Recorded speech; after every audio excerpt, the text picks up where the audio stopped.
are Christians hypocrites? Whether you're a Christian or not, you've probably heard that challenge before.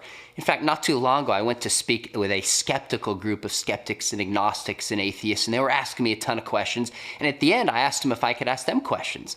And I said, what bad impressions do Christians leave? And I'll never forget, a college student said this. He said, stop the hypocrisy. I said, well, what do you mean? He said, I have a friend who's a Christian who's always railing against the immorality of homosexuality while he's drunk.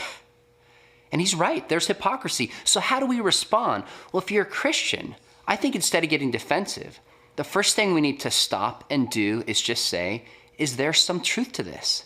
Have we as a church been hypocritical? Have you or have I been hypocritical in my own life?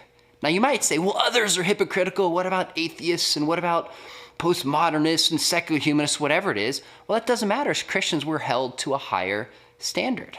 So if we really want to be heard, we need to take a look at how we're living. Now, if you're a skeptic, let me ask you this. If Christians are hypocrites, does that mean that Christianity is false? And I think if you're honest, the answer is clearly no. Christians could be hypocritical and it could be true. Christians could be hypocritical and it could be false.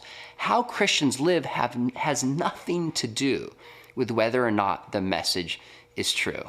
So could it be, this may be true for you, may not be true for you, but could it be a smokescreen to avoid the truth of the message?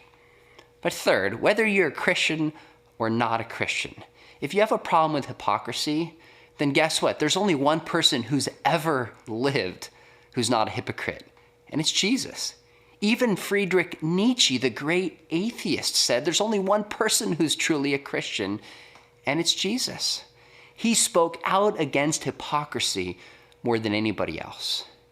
So don't criticize Christianity just because Christians fail to live up to the standard, whether they do or whether they don't. Judge it by its own merits. And if you have a problem with hypocrisy, there's nobody better to follow than Jesus, the person who spoke out against hypocrisy and the only one who truly lived a consistent life.